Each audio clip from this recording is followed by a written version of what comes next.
I'm your host, Felipe Rose, and welcome to the Disco Chronicles and Beyond.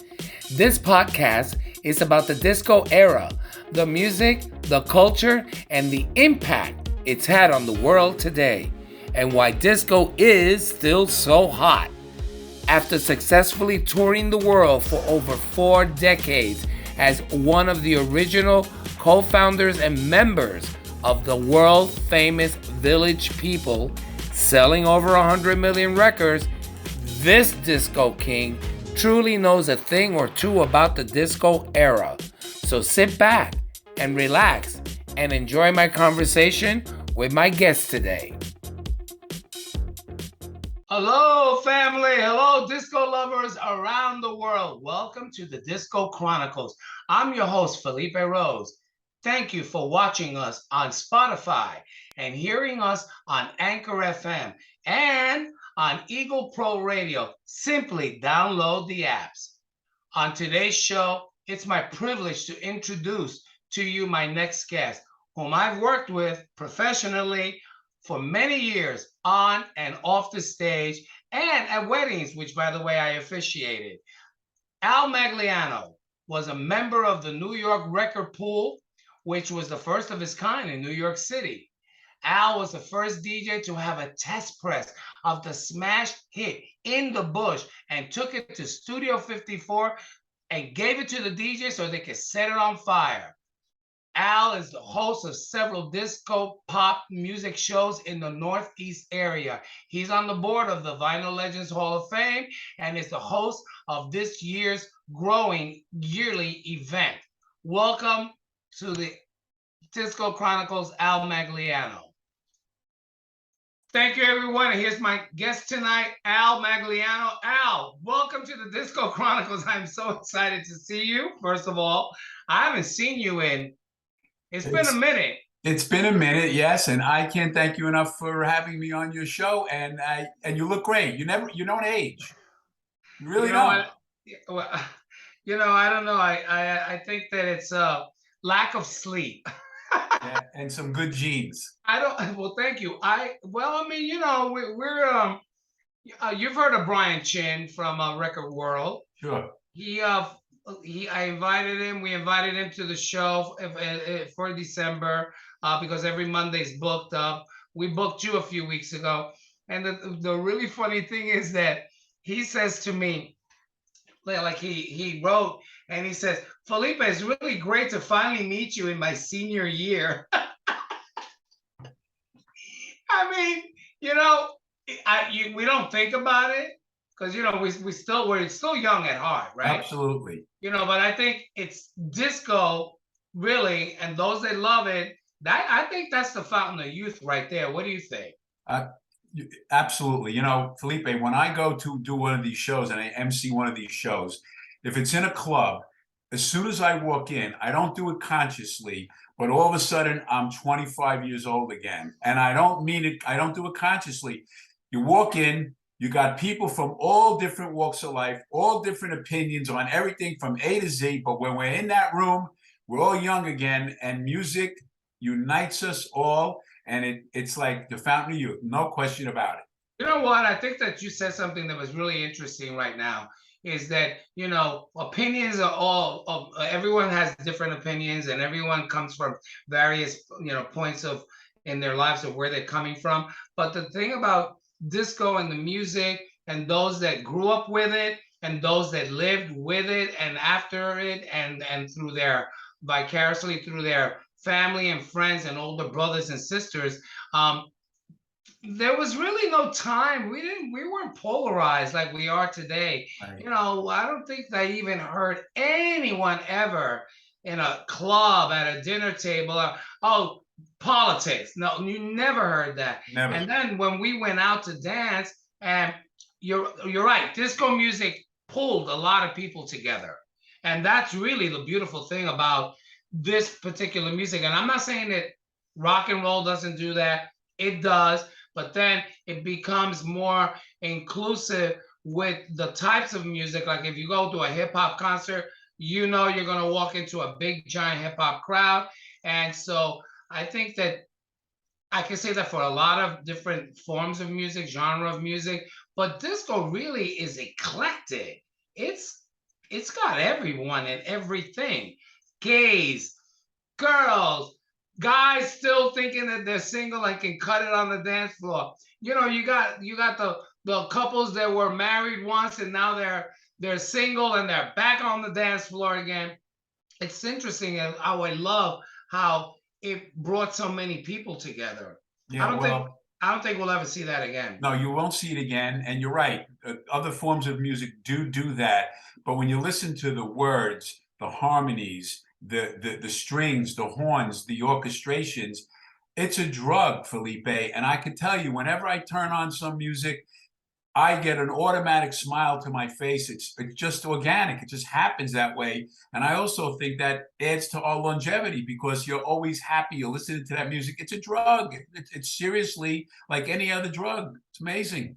Yeah, I was working with Estela Nena. Of course, she's I've mentioned her name a few times on the show, and she's my associate producer. And about 2 weeks ago, we were here. We even text you because I started putting on some mixed sets of some CDs, and I really wasn't sure like who gave them to me. I know they were in the cases. It just said disco music. There was a date on it, so I threw it on, but I didn't really look at like who was it or whatever. And I said, gee, I wonder, we kept hearing fly, Robin, fly, push, push in the bush, if my friends could see me now. I mean, all the gems were in these mixes, right? And I stopped for a second and I said to Estella, gee, I wonder whose CD this is because this is one hit after another, and just the mixes just were so seamlessly. They just went in, and it was like they were sewn together. And she listens for a minute. She puts her pen down and she says, "I know whose mix set that is. That's Al Magliano's CD set. His mix set." And I stopped and I said, "Oh my God! I remember you used to give them out in packets of 5." Sometimes, yeah. Sometimes, well, she's got like a whole set from you, Yeah. you Yeah. know. So for those that are learning about disco, and for people that are weren't born then and love it through because disco is still has this imprint on today, on the culture today around the world, and there's a lot of new influences of new music with disco references and mixes, right? Why is it that you know? Why is it still? I mean, okay, we know it was killed off. My question, and I'm still being curious about it, and I keep asking, why has it lasted so long? It was killed off on radio, but why has it lasted so long? It's happy music, and people that are from their 50s to say 70s, everybody wants to relive their youth. And when we go to these shows, and you've done the shows way more than me, when you get on stage and you see 1,800 people at, let's say, the St. George Theater, if you held the Oh microphone my out, God! Right, right. Okay. if you held the microphone out and you didn't have to sing one word, they'd sing it all for you. They come in there, they want to recapture their youth in a nice, good way. It's happy stuff. All your troubles go away. So you know what? People like us are gonna go to these shows or listen to this music until we're gone. We're not gonna stop. Yeah, I'm praying and hope. Well, I am. I'm right now creating the show as a time capsule, so that after we're all gone, it's there, and people can understand what was it that drove us to the clubs. Like, okay, so Studio 54, which of course you went to many times, but that wasn't the only club. Of course, of What other course. clubs in New York City did you go to during the Well, disco when heyday? I first started spinning, I was literally one of the first. I started in early 1972. So this is way before That's Travolta. way before. Oh yes, this is way before Travolta hit that dance floor and exploded everything with Saturday Night Fever. So I worked at a club on 44th Street and between First and Second Avenue called the Envoy East, right down the block from the UN. $5 to get in, 2 free drinks. Could you imagine that? No, And the wow. club worked You open can't even, from you can't go, Al, you can't go anywhere for $5 today. no, forget it. It was $5 a drink. They give you two chips. There was square chips like a poker chip. There was square chips, two free drinks. The club opened till 4 a.m. on Friday, but on Saturday it had to close at 3 because the blue sky laws were changed after a while. At some point, they opened the clubs till 4. So when we closed at 3 a.m. on Saturday, what did we do? We went downtown. There was a place on 23rd Street that was after hours. It was a juice bar, and we went downtown. So my first club was called the Envoy East on 44th Street between 1st and 2nd Avenue. And it was a party I was there Wednesday through Saturday night, and it was a party all the time. It was incredible. I don't know that I went to after hours clubs after Studio 54 or Xenon or New York, New York. I think well, partly because I worked at some of the clubs, and then of course I party, but I would stay till it closed. Like Studio really didn't close while they would stop serving liquor at Right. 4. They kept going. It kept going. That's why you didn't go to an after hours. Right, I didn't. You're right. But I can tell you a story about Steve Rubel. In 1976, Please. I was in the DJ booth with Paul Casella. Paul Casella came to my club, watched me spin. We knew each other from Brooklyn. And I don't want to say I taught Paulie, but Paulie came to my club and listened to me the same way I went to clubs and listened to guys before me. And that's how I learned. So we're in the DJ booth at a club called the Enchanted Garden I remember that place in Douglaston. It's now the Douglaston Manor. It's a catering hall in a nice section near Douglaston in Queens. So we're in the DJ booth one night, me and Paulie and Steve says something to this effect. He says, guys, about a year from now, I'm going to open up one of the biggest clubs ever. Something to, I can't remember the exact words, but something to that effect. 1 year later, he opened up Studio 54, and the rest is history. But you're right, there were many other clubs. Paradise Garage was a completely different club, which was a lot of like black, gay. But again, it didn't matter who was in that room. We were all but there were a lot of straight, but there were a lot of straight people in those 100%. clubs. Exactly. And right, they were in the garage. That was really diverse. But Very again, diverse. it didn't matter. No one looked at each other like, you know, if you walked in like Roy B, when Roy B's my good friend from Roy B Records, and Roy B would walk in to the garage when everybody's wearing jeans and a t-shirt, Roy B would walk in with a 3-piece suit and a scarf and a blonde, you know, and Gloria, I remember his girlfriend, used to walk in there and nobody looked at him like, what are you doing? Who the hell is right? There was no judgment. That was the beautiful thing about it. There was no judgment. Well, that's interesting because I do remember that even during my heyday, even before the group, Village People, I was running around in New York with my hair braided and wearing my fringe jacket or vest with jeans or suede pants, buckskin, moccasins, and this and that. And nobody really, they were like, oh, there's that Indian guy, or there's Felipe, or no one. Right. Didn't even question it, but also there were also a lot of people wearing all kinds of costumes and get-ups, and Studio 54 gave you the posh, lavish East Side crowd, and the celebrities, they came dressed. But then Steve Rubel, he wanted to sprinkle it by letting the gays in, and there were drag queens, there were gay men dancing, and so he successfully, for that particular type of club, because it was not a specific gay club, it was a club. Yeah, sure. He successfully merged all those audiences, all those club goers together. Yeah. And the first party, I believe it was the Bianca Jagger birthday party. And it was a slow night when it opened. It was on a Tuesday night. And it was till the next day. It was the very next day that after the party, there probably had been 100 people, and they brought out the white horse. She was on the white horse and all that.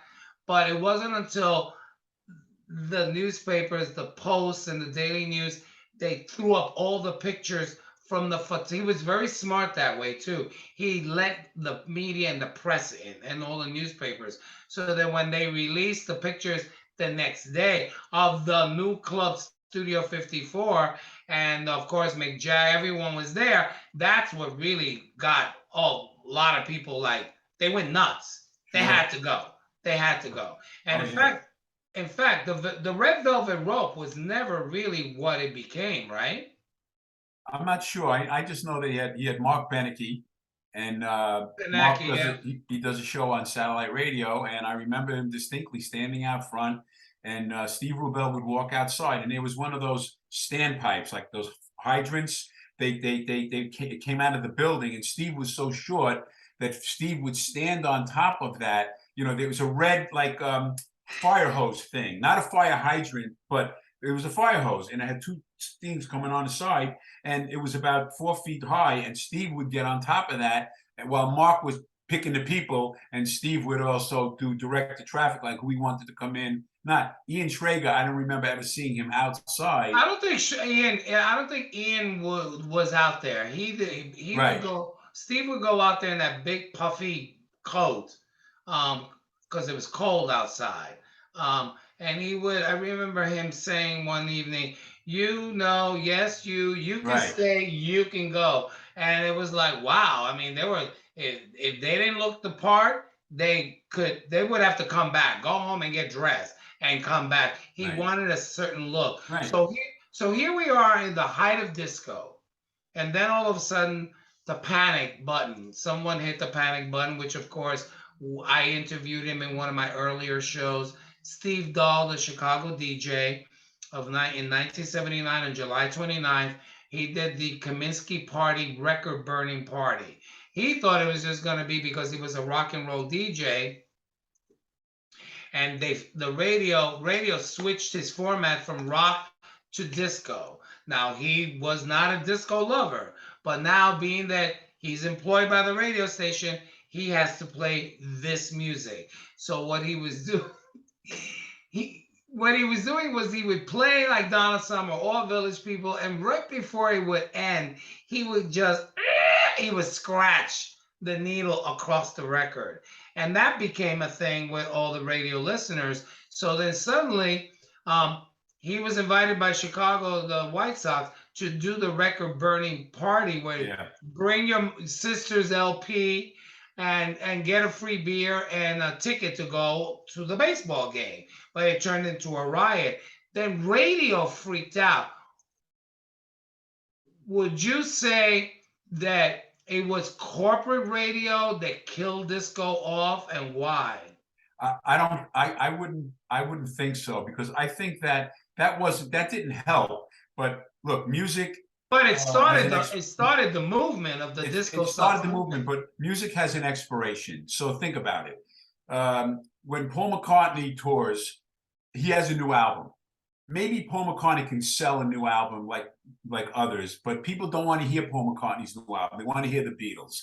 Music changes. So you're right, around 79, 80, 81, disco started to fade, punk rock started to come in. But if you think about the club scene over the last 40 years, if you went to a club in 1981, or you went to a club this Saturday night in New York City, you're going to hear that dance music. You're going to hear dance music.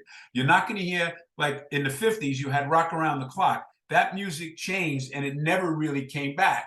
But with dance music, Felipe, you can go to a club this Saturday night and you're going to hear that same boom, boom, boom, boom. You're going to hear it. So, in my opinion, it sort of didn't die. Disco might have died, but dance music, which is disco, Which really is didn't die. disco. Thank you for Right. saying that. You're It right didn't really about die. that. It's and Thank you it's for it's saying it's that. it was one of the most popular pop music of all time. Because when you have the music of the 60s and the Rascals and the Turtles and the Tommy James and all of that, Which I love, and I grew up to all of love, that. great stuff. But as that passed, then the 70s came in. And then disco became, now there was still rock and Foreigner and all of that stuff. But when disco came in, yes, it changed, but it's still a format that people dance to 40 years later, because that's what you can dance to. That's what people like to dance to, whether you're 20 or you're 60. It's interesting that you said rock, because Rod Stewart, when he came out with "Do You Think I'm Sexy," I didn't think it was a disco record, but it jumped on the disco charts. And then suddenly here we are with number two or number three on the Billboard chart, and then Chic takes over and leaves us in the number two spot. So here we think that we're going to eventually move up, and here comes Rod Stewart. Do you think I'm sexy? Jumps over us and became number one for weeks. And YMCA just never went to number one, and that was okay. He's a he's a rock artist, a rock singer, and I could not figure it out for my life. What was it about? Do you think it didn't sound disco? Well, I mean, it did have the beat behind it, but look, there's also timing. Now, maybe YMCA didn't hit number one, but YMCA, as you know, is being played somewhere right now. This, do you think I'm sexy? You're Whether right you like the about song that. or not, it ain't being played right now Yeah, like you're right YMCA. about that. I'll take that back. Yeah, you're right. You're right. Come on, YMCA is being played, 45 years later, and it's going to be played 45 years from now. It raises the dead. It raises the dead. It's a brilliant song. And then you look at some of the videos. One of my favorite videos, probably my favorite video of Village People, is in the Navy. It was brilliant because they went on you guys went on a battleship. Who does that? Yeah, that was the USS Reasoner, It's and incredible. Casablanca Records was they were very smart in contacting it was Stephen Cater that was doing publicity, the late Stephen Cater, and they had contacted in San Diego the naval office to that they wanted to do a video on a ship, and so whoever they were at the head of the in the Navy, they gave us the okay, and they said they sent a book to the office in LA, Casablanca. Oh, Neil Bogart. And Yeah, we opened it up and there were all these battleships. And we said, well, this is nice, but what is this? Oh no, pick the ship that you want to do the video on. So I don't know. We picked the USS Reasoner, and so they had it. They painted. They strung up all the seven more flags and all that, and with the big crew, film crew, and what have you. We were on that boat for 2 days, and then on the final day they brought all the sailors out. So the Navy thought that they could use it for recruitment purposes. right. And then, of course, when the word got out that, oh, they might be a gay group or they are a gay group, the Right. Navy just turned around and, in fact, I think they used some tax dollars to do that video push as well, and they shelved it. They freaked out. Yeah. But that was something else. Yeah. I thought, in my opinion, I mean, I think that the Cruising album, which was shot on the Mojave Desert, that was a very expensive photo shoot out in the desert with all the props and tractors and horses and all that. But that was the great thing about the way they promoted a lot of the disco acts. There was great money being pumped out to push and promote them, which eventually all the TV shows were saturated with all of the disco acts performing. I mean, Donna Summer was everywhere. Yeah, commercials, television commercials were loaded with disco stuff all over the place. It was but the thing when you compare the disco era, when I started spinning records in 72, I was going to clubs in 1970 when I was 16, and all the music in 70 and 71 and 72 was very underground, black R&B. I call it jungle music. And the Okay, only yeah. artist that anyone knew who he was that had music that we danced to in 70, 71 was James Brown. Everything else was all this jungle stuff, one hit wonders of great stuff. And then in 73, the Sound of Philadelphia hit. And then you Yes. got the Love I Lost and the Blue Notes and the 3 Degrees and the Tramps, which never got the recognition they deserve. But the Tramps are in the top of all time, but their body of work is incredible, amazing. Matter of fact, when they performed, I was working on Long Island in a place called Speakeasy, And they had so many good songs that now when they performed over the years, which most of them are gone, they always have to end with Disco Inferno. That's Yeah, what you guys do. Your big song, you end. In we those end with days, that. it was their Yes, big hit, but it didn't matter whether they did it first or last because they had so many amazing songs. But the other amazing thing about disco is if you fast forward from like 81 when disco sort of waned out to now, what phenomenons have happened? I can't think of many. The Village People were a phenomenon. Silver Convention, chic, the way they dressed, the way they looked.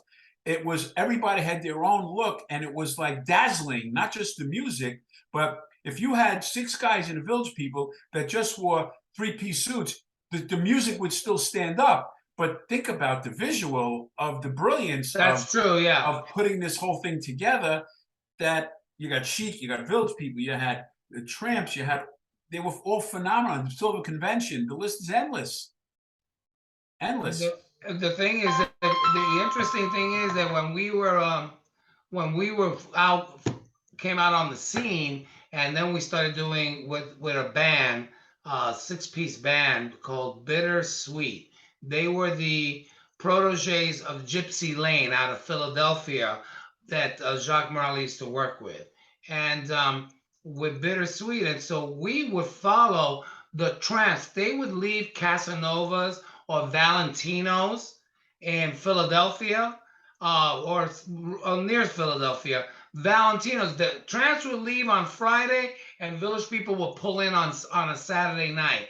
And so I do remember Earl saying to me when we finally met, you guys, you guys are snapping at our shoes here. Can you let us leave the club before you show up and hit the stage? Because they would open the door, they would perform, they would leave, and we would come on in. And so it was interesting that we were like following the touring positions, literally behind them all across up and down the eastern seaboard, then over to the west coast. So yeah, the Tramps are and still are the legacy, and all of the music that they have is still phenomenal. And I mean, you've got Earl Young, and that man is amazing. He's had like Chic Niles Rogers, who has his distinctive guitar lick and Yep. beat. He has his rhythm drum beat that became famous and has been sampled everywhere. So the interesting thing is that you also had, when the music came out and the records were released, you were able to see, well, who's playing on the album. Let me Yeah. go look at the liner notes, and who was the engineer, where were the musicians, who mixed it, who was the vocal arranger. Today you don't see any of that. Right. Right. Everything is streamed. Right. You you don't know see any of that. Look at the back of the album cover. You saw all of that. but how do you like vinyl coming back? They've been saying that for a long time, but when you listen to, I remember when I first got my first CD in 1982, it was Madonna's first album. Now I put it on and I had the record on and I went back and forth and I said, you know what? There's no comparisons. This sounds fantastic. You can't compare it. Now, of course, there are no more CDs and everything is digital. I get it. I love the digital sound, but I love the feel of the vinyl. I like the sound of the You vinyl. play vinyl. Huh? You have vinyl. Oh, I have a whole vinyl You have a collection. huge collection. I've seen you on your Sunday Yeah, shows that you did last summer, yeah. and you were playing there in front of your turntables. I do them every Sunday. Yeah, Legends of Vinyl. That's the Legends of Vinyl visual radio that we do, that Louis Mario put together. I do it every Sunday from 2 to 3. It's a lot of fun. And yeah, I grab my vinyl. When you go to a club now, there's no reason for a DJ to bring vinyl with him when he can bring a laptop with 100,000 I don't. songs on it. I know But it's not the same it's because not. they're mixing and there's no art to it because they press a button and it syncs itself up.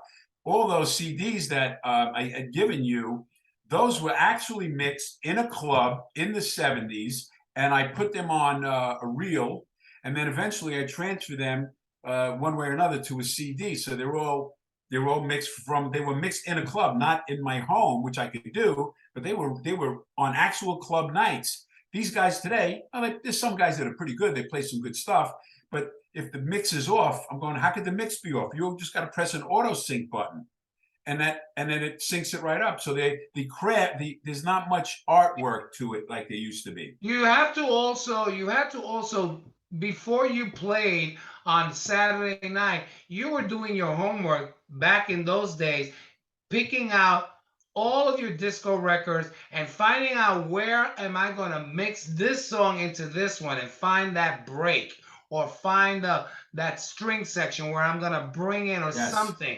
It was actually work. You could see them working, you know. And then when you mentioned reel to reel, I ended up having the big reel-to-reel machine, and I remember getting from Jim Burgess and Richard Rivera. I received They gave me as gifts a reel um, for a birthday gift, and it was something like 12 hours Yeah. of like at Studio 54 and Roy Thode, and I have several of those, and I would put the reel in if I was having a party, pop the reel They, in to the empty spool. It's like threading right. tape, Right. and then you hit play, and that would play for 12 hours. Right.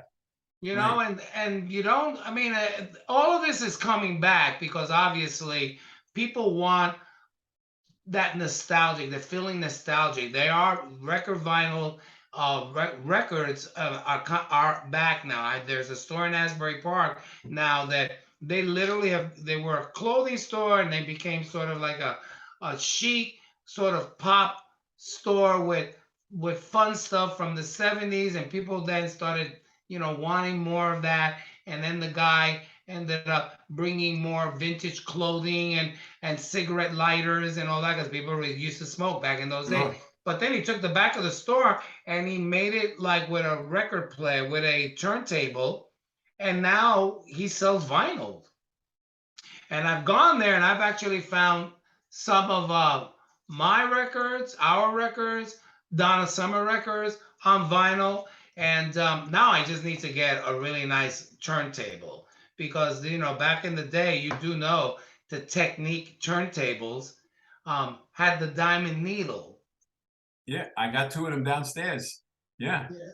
But And I had some of those turntables in my loft, and when people would drink and I would walk away, and some people would say, oh, I'm going to flip this ring, and they would just do this with their finger on the needle. I would panic, like, don't even touch it.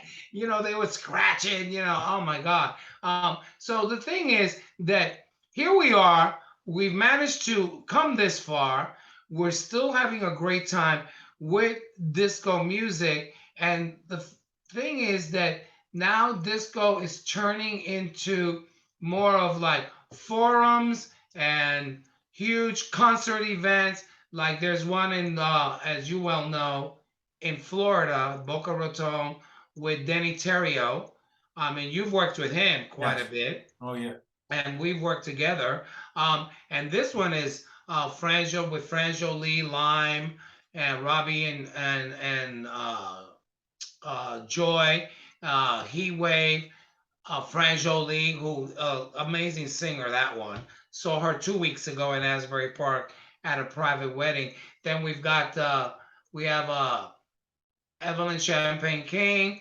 How what is it? The Blue Notes from the Tramps, Earl Young and Travaris and Evelyn Champagne King, and people are going nuts down there getting the tickets. It's doing very, very well. Yeah. So there's talk of another one, and I hope that it keeps going. I Yeah, I think it will. I think it'll keep going.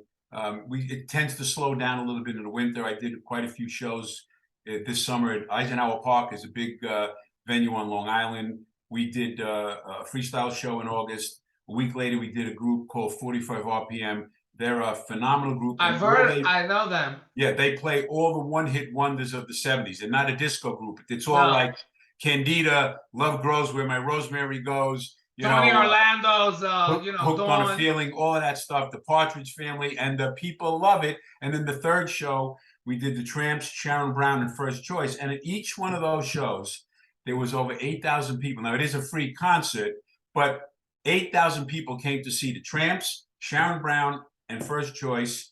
And the Disco Unlimited opened the show that night. Well, actually, Yeah, Sharon opened the show. yeah. Disco Unlimited draws. Disco Unlimited is the cover band, and they're Yes.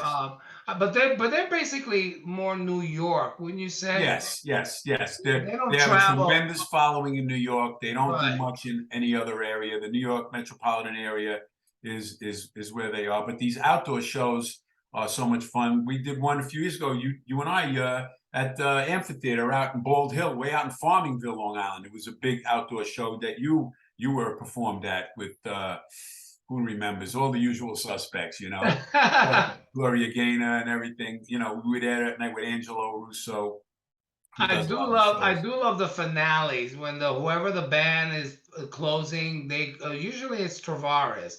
They Yes, Heaven Must Be Missing an Angel is the yes, song, and then they're and all then jumping up and down. I have a everyone, video of all the that. acts come out. All the Yes, acts come out. we usually do that. And at the last show I did at the Westbury Music Fair, I have that video. Everybody came out. Westbury Music Fair, as you know, is not a big stage, and it turns very slowly. And then they were doing the end of Heaven, and everybody goes absolutely crazy. Everybody gets back on stage. It's like a We Are Family moment. Actually, you know what? That's really true. And it's a we are family. A we are the family moment on stage and off. Yes. The people, I was received very well without the group. I was scared, like, oh my God, I'm coming out here to perform for the first time. Not sure by myself. Of course. And I wasn't really sure how people were going to, receive me. And I looked in the audience and there was like a woman crying, like, and I looked at her, and I know because I've done that with performers that I've gone to concerts to see, or even on Broadway.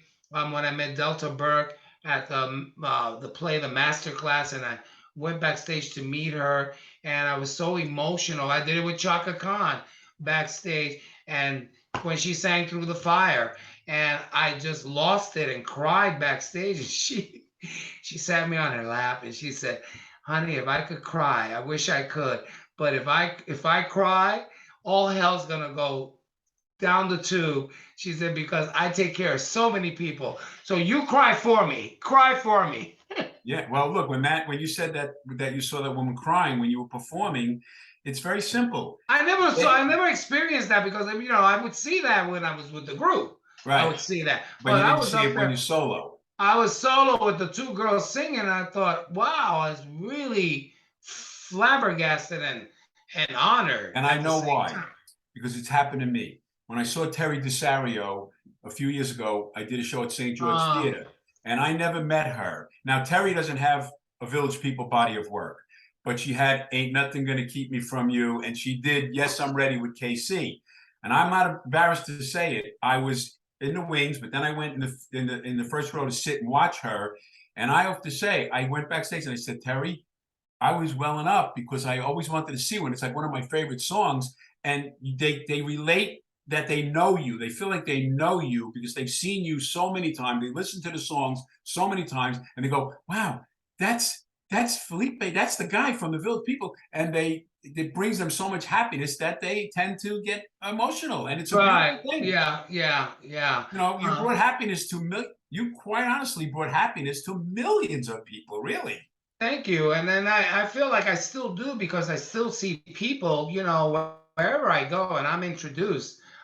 People just, I don't know what I did. Are you there? Did I I'm here. lose you? No. Do you see me? Yes. Where do you see me? Can you see me? I don't know what I just touched. Can you hear me? I can hear you. Yeah, and I can see you. You can see me. Yes, and I can hear you. Something came up on my screen. Then Um, probably nothing. no, yeah. Stella was typing something. No, we're good. So, just to tell our followers and our listeners, where can everyone find you, and where can they hear you play? Well, here's what I do. Every Sunday from 2 to 3 o'clock, I post it on Facebook every Saturday or Sunday that I call it Disco Sunday. And Okay. I put a little posting, and I put a picture on there. It could be with you. It could be with.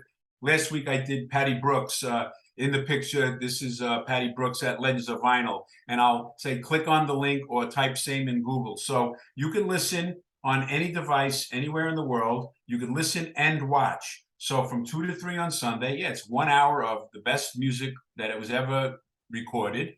And they could find me on Facebook or at legendsofvinyl.com/visual radio. And then the other Okay, places, visual radio. yeah, That's you got to it. put legendsofvinyl.com/visual radio. Now, if someone just types in Legends of Vinyl, they'll see the visual radio link there. But other places, I just post when I do a show. Sure. I have a fundraiser coming up in November with Alicia and out in Suffolk County. I'll post stuff that I'm going to do a show, and whoever decides to come comes. And I love it because when Okay, people tag me, come, tag me. Yeah, tag me so that then I can carry it over to the Disco Chronicle page I'll on do that. Facebook. Yeah, because I know that I saw you and heard you quite a lot during the pandemic when we were Right. home, and it was great that you and there were many DJs playing from home because they had nowhere to go, but they were playing for people that that had nowhere to go. Exactly. You know what I'm saying? Right. We were all locked up, and so I saw you quite a few times. On a Sunday afternoon playing. And so I was like, okay, it's got to be cocktail. It's got to be 5 o'clock somewhere in the world. So I do remember listening to you and then actually making a cocktail on a Sunday afternoon. So I'm excited about that. Now you mentioned someone else that I was on the same label with Yes. on Casablanca Records is Patty Brooks. Yeah, Patty Brooks.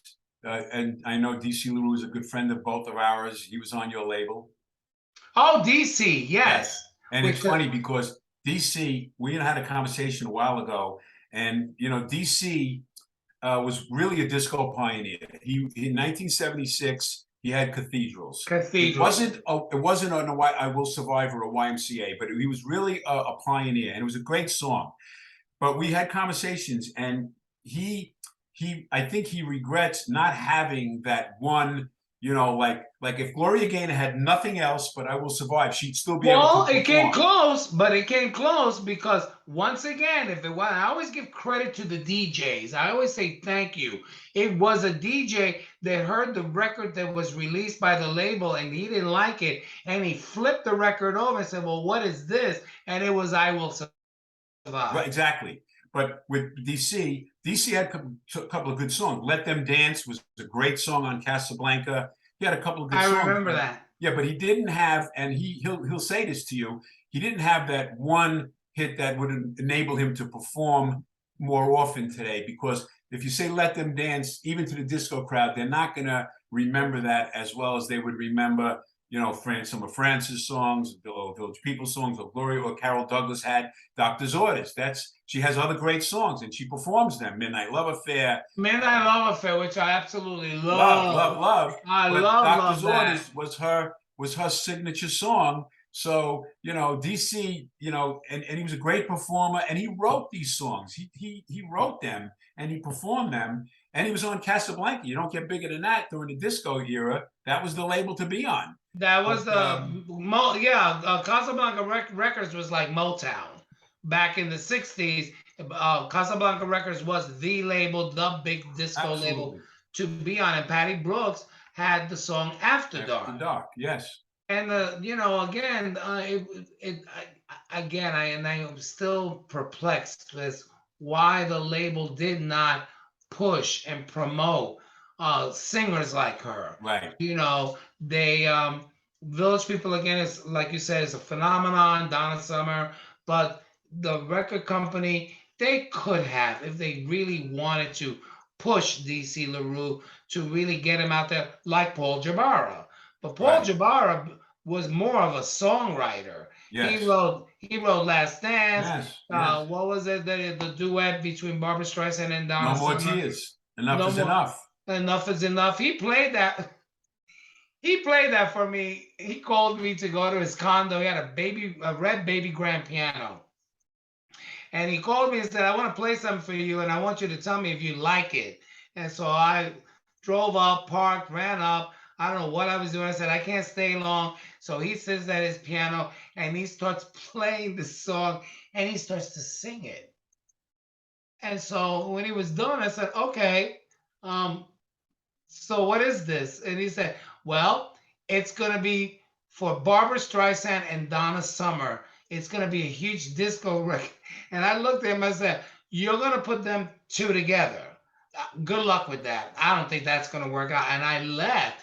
And you know what? He saw me weeks later and he said, get ready. It's getting ready to drop. And that thing came out. And that was interesting. And what I found out from him, he told me that that Barbara Streisand, because she didn't like to hear T's, the sounds and S's and stuff, so she would do retakes over and over of her vocals. And Barbara Streisand was there sometimes all day into the night, whereas Donna came in to do her part, two takes. Right. And then she left. Like that was it. She sang her part. She then sang her harmonies. Are we anything else? Okay, bye. And that was what was amazing about this woman. God bless her. Yeah. And you're right about the DJs. Getting back to the DJs, they did have a tremendous impact on record sales because people didn't really buy disco records. They didn't buy them. Again, Donna Summer, Village People, some of the groups at the top of the chain, yeah. But the DJs made a major impact because a lot of the songs that didn't get on the radio didn't matter. They were played in every club in America and throughout the world. So the DJs made an impact, big time. And that was the other thing is that in the clubs you heard a lot of songs, but you didn't know who they were, like Kathmandu and right. Alec R. Constantino's like Romeo and Juliet. I was just listening to that the other day. And Judas, they actually went and dug into the Bible and then started putting out disco songs, with Judas Priest and then Shakespeare, and suddenly disco music suddenly became sort of like it was like you were going to hear because these records were long also. It was like a musical. Yeah, I was just going to say that. Romeo and Juliet is about a 15-minute cut, and it never got boring. And Alec Costantino did Love and Kisses. I Found Love Now That I Found You. 15 or 16 minutes. And I remember playing that like it was yesterday. And people kept dancing. They didn't get tired of it. You didn't need a 3-minute song. San Francisco Hollywood, although it was 2 songs, that was over 10 minutes. There was no lull. It just kept going and going, and people couldn't wait for that. It was one side. It was one side of the album. It was one side of the album. My friend, the Lady Lane Hill, was in Love and Kisses. And so, yeah, that was really tremendous. Those days of all the acts and performing and together or catching each other on television shows. And not to say that, we still don't have that camaraderie and that family, because we still do. And that's the great thing about these big disco shows, like Michelle Licata does them. David Ariola is doing the one in Boca, and everyone just loves getting together. Like the ones that I did with you, it was like a virtual love fest. Then you have the great Joe Causey coming in, and because you and him work together as well. Yeah, many times. Yeah, and again, it was like just a big love fest, Yeah. I mean, when you did a show a few years ago, you remember, at the restaurant in Rockville Center for John Iovino, and it was a small supper club, and and again, it was a small supper club. We had maybe 100 people having dinner, and yes, you were. Wait, yeah, it was disco and dinner, or dinner and disco. And you were the MC. I emceed. It was a small show, but that was you. I think Mary came out first, did a couple of songs, and then you were the headliner, and everybody loved you, and it was great. It was a great night. It was intimate, which was nice about it because it was intimate. We saw you up front, up close, you did your thing, and after the show was over, everybody went nuts. It was great. You couldn't. Yeah, then Everybody Johnny talking about started everybody playing. around you. Yeah, and I thought when they did the concept dinner and disco, I was like, okay, well, how's this gonna work? Is my music gonna? Am I gonna perform while they're eating? He said, no, no, no. Mary will come out first, and she'll sing some slow disco songs, and while low to not full out performance. She sat when she sang, and people were eating, so it was almost like a soft opener. Yeah, And then, of course, then I'm like when I appeared on stage and you introduced me. Um, by then they were already beyond their dessert and coffee, right, and they were ready to start right, doing this. right. Yeah, I just wow, you just threw that. You Look, just threw that right at me. I know that I don't want to sound like an old person, but because I don't feel that way. Who's all? I'm not. No, not Please, at all. But none of us. when you None of think us. back, when I think back of being a DJ, which was way low on the totem pole when you compare me to a performer like you or the groups, right? You guys were the deal. But when you go back to that time in your mind, it was magical. I mean, magical. You can't get away from it. It was just a magical time in America. And that's the interesting thing to say that, and I find it that while people still talk about, okay, because Studio 54 was the gem and the creme de la creme, there were many other clubs that were equally as great, and the magic happened every night, but it was the DJs that captured the night. Because if the DJ one wrong record, you know what would happen? What would happen? Yeah, the dance floor empties right away. One bad mix, Right. everyone's And off the dance floor. And good luck trying to get them back. well, when I listen to DJs over the years, when you got a song on turntable one and you're going to put on song turntable two, which you said before, you have to find the right song. You have to hear the song on turntable two. You have to hear some of that beat in the other song that's actually playing. You got to hear it. You got to marry them. And it's not easy to do that. And you want to bridge them. Like when one's peaking up here, the other one's coming in, and then it stays in. It's an art form. It takes years to It is an art form. perfect You're it, right. and you can't always really get it perfect. But the mix should be on beat so that the people don't lose, while they're dancing. They don't want to hear, they want to hear it on beat. And then you got to bridge them. You got to hear the songs that match each other. And I remember the first day I walked into a club. It was 1970. I was 16. I walked into a place, Felipe, called Superstar on 71st Street and York Avenue. 71st Street in York. Also, like a $5 to get into, and no drinks, because there was no drinks in Superstar, and it was pitch black in there, and the DJ was perched at the top, and I walked in there, and what am I hearing? It's 1970. I'm hearing Marvin Gaye, James Brown, and all that jungle stuff. And then I saw a DJ in the DJ booth, and I said, I got to do that. That's fun. He's got the music, and he's making everybody dance. And then eventually, I went to another club in Brooklyn one night, and I saw the DJ there, and the rest is history. I saw this guy playing records, and I'm saying, this is a party.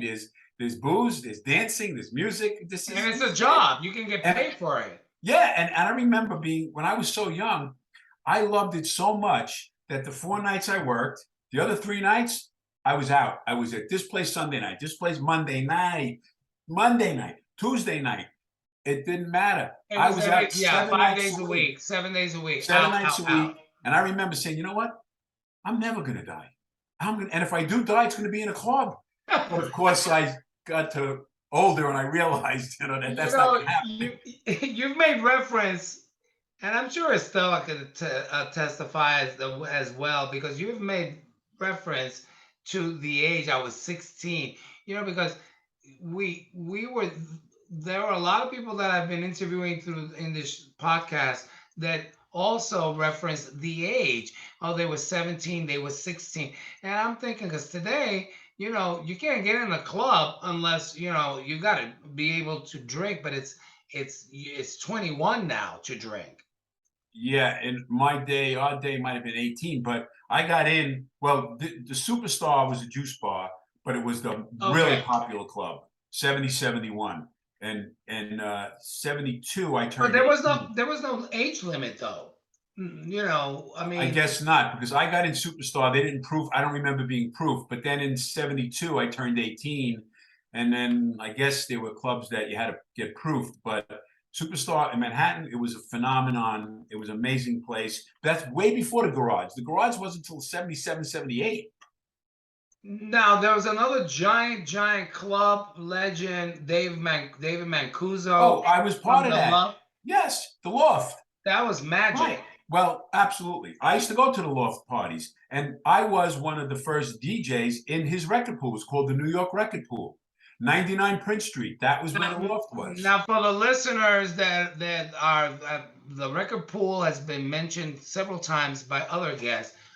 Explain to our listeners and viewers. Explain the New York record pool back then when you walked in and when you joined. When I became a DJ, I joined the New York Record Pool. David Mancuso was the guy that started the first record pool, and the record pool existed because there was so much going on in the clubs that all the record labels started sending their promotional copies to record pools that had DJ membership. We go once a week. We'd pick up 10, 15, whatever it was. So we picked up a lot of records. We'd go home and listen to them, like you were saying before, and determining which one do I want to play Friday night when I get to my club. So the record pool provided a tremendous service because a lot of those records were not being played on radio. They were No, not.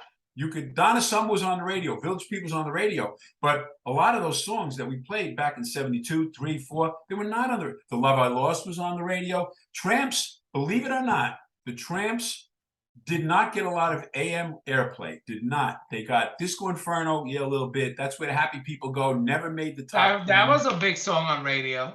That's where the Yes, happy but they people had go. so many other good pop songs. Where do we go from there? Zing went to Sing with the Strings of My Heart. right. Perfect example. Great pop song. Played on the black stations on the right-hand side of the AM dial. There were 3 black stations. AM. WLIB, WNJR, and there was one other one that was more pop, WWRL. There were 3 of them on the right side of the AM dial. Tramps got on that a little bit, but they weren't mainstream. The Tramps did not get the airplay they should have gotten. Gamble and Huff, the OJs, 3 Degrees, they got a lot of airplay. Double Exposure. Double Exposure didn't. Well, Double Exposure, huge hits. But you did not hear 10% on AM radio. You did not. 10% of something. What was it? 10% of something, or 10% of 10%. 10% of something is better than 100% of nothing at all. Right. Great song. Lead singer passed away a few years ago. His name was Jimmy Williams. And one of my very close friends was Jimmy Ellis. The reason I started emceeing these shows, and I don't do this for any compensation. I never take a dime. I don't want to do it for money. And guess what? If you do a show and I'm not there to introduce you, they don't care. They're not coming to see me. They're coming to see you. But I do it because a lot of these artists, as you know, never got the recognition they deserve. So when I walk into Dunkin' Donuts and I hear Burn Baby Burn, I'm buying my coffee. It puts a smile on my face and I'm going, people know Disco Inferno. They know the song, but they don't know Jimmy Ellis is singing it. They might not even know it's the Tramps unless you're a real disco aficionado. Right. And I like to get on stage for 30 seconds and say, they did this, they did that, they did. Oh, I didn't know he did that. I didn't know he did that. And it gives them a little. I did a show about 2 years ago with a guy named Elliot Laurie. You will know who he is when I tell you the song he wrote. He had one hit in 1972 called Brandy, You're a Fine Girl by Looking Glass. Oh my God, yeah. Brandy, you're a fine girl. What a good wife you would be, right? But was that Barry Manilow? He didn't sing that. No. That was the group called Looking Glass. Oh. You're thinking of Mandy. Okay. Mandy was a ballad that Barry Manilow. No, this is a whole different song. Brandy, you're a fine girl. What a good wife you would be. So Elliot Laurie was the headliner for 45 RPM one night. So I emceed the show, and I'm going, Elliot Laurie had one hit more than me, but he had one hit. And it was called Brandy, You're a Fine Girl by Looking Glass. So I did a little research. And when you look these people up that only had that one song that they're known by, the guy worked for 20th Century Records. He did some movie soundtracks. He did other stuff. A lot of these people didn't just have one song. So the point I'm trying to make is I like people to know that, hey, yeah, the guy had one song, but the guy was successful in the music business. He didn't just have that one song. So it gives me a little pleasure to tell people, hey, he did a lot more than just that. Yeah. And that's important to me. Well, we can continue on forever about, where what disco, what it did for us, how it shaped us. I want to say that it shaped who we are today. Um, and so for that and those memories that you just shared with me and everyone, I just want to say thank you. Thank you for accepting the invitation to come and join me today on this discussion. And I hope to see you. I don't know where you're going to be this, I'll find you this summer. I mean, We'll this connect. winter. We'll connect one way or another. And one Yeah. last thing I'd like to do. I'm doing a television show, and I'll tell you why. We filmed 10 episodes. It's called Studio 122, and it's like American Bandstand Soul Train meets The Voice. And in 20 seconds or less, I'll explain the concept. We have an artist comes out and sings one of their hit records for 3 minutes. Then I have a young artist that I unveil to the American people as the sound of young America, a 20-year-old girl, guy, whatever, and they sing one of their songs that nobody knows, and they do a 3-minute song. Then I get in between that artist and I get in between the legacy artist, and we do a 2 or 3 minute coaching. And she'll ask the question like, "What was it like when you first signed your record contract?" and blah blah blah. And then I'll say to the young artist, "Hey, how would you like to sing with Carol Douglas or Alicia? We did D Train, we did a lot of people." And she'll go, "Wow, that would be great." We have a DJ, by the way, who's Johnny Iovino, and we have Oh, okay. Johnny's and we have okay. a Okay. dancers. So it's a 30-minute show, maybe 24 minutes of content. We have 10 episodes done. We're editing them now. The only hurdle now is two things: we have to promote it and we have to license the music, because as you know, we want to license it, so we have to Right. pay for the rights. There's nothing like it on television. It's like American Bandstand Soul Train meets The Voice. So I'm Dick Clark. That's really what I'm like. I'm like Dick Where Clark. does it air? Where does it Well, air? right now we're gonna stream it. We're gonna we have deals with Hulu and Roku and Indie Music TV. So there's more to come on that. But we actually have finished 10 episodes. We've had music, Push in the Bush, Carol Douglas, Carol Williams, D Train, Cheryl Ray, Little Lovin', Alicia, All Night Passion. We've had, and everyone has had a phenomenal time doing it. It's a lot of fun. And I'll send you a trailer. Okay, I would love to Yeah, but see I it. want to see you again. It's been too long. Yeah, it Um, has. well, Johnny and I are trying to put that, or Johnny's trying to put the dinner and disco thing back together again. And we actually started to look at some venues. The I was reason with why them I'm last week. laughing right now is that next time it's dinner and disco, I'm gonna eat first. Okay. I'm gonna I'm gonna be sitting there eating my full regalia, my mohawk. Well, That's all. there's a venue that we visited a couple of venues a couple of weeks ago, and he's looking to start it again. So I told him, hey, whenever you're ready, we'll get it going again. It's a lot of fun. Yeah, and please send me that information of the show because I want to know. I heard about it, but I know that we spoke about it like 3 years ago or something like that. But my schedule was so crazy at the Yep. time. I will send you the trailer, and yes, we'd be thrilled at some point to have you as one of our guests. We'd be thrilled. So Yeah, I will as send you the long as trailer. as long as the schedules can meet, because My schedule, everyone's all over the your place. schedule is my schedule. We work Well, at the behest of the artist. And just to let you know, the last one we taped 2 weeks ago was with Claire Bethay. Now, Claire Bethay, no one knows who she is, but when I say there but for the grace of God, go, go, I. Remember the yeah, song? for the grace of God. God. Okay, Carlos and okay. Balan Vidal just had a child, a Yeah, lovely girl with yeah, a it's a blue glass classic. It's a smile. classic song. Yep, and I had Rob from Lime do the male part. Wow, he's a wonderful singer. I just Rob is great. Rob and Joy are great. saw And him last week at this private wedding, and of course they I was up on the upper tier of the private club that my friend owns here in Asbury Park, the Watermark, and they were performing. Frangeli had just performed, and there was a break. Then they're performing, and then they're getting ready to sing their next song, and they're like, "Well, we've got in the house today. We have Felipe, and I'm like stuffing my face with these amazing appetizers, and I'm like waving. I'm waving, and like maybe if we get him to come down, maybe he'll come and say hello, and I have food in my mouth. I'm like, no, no. And the crowd turns around like, come on.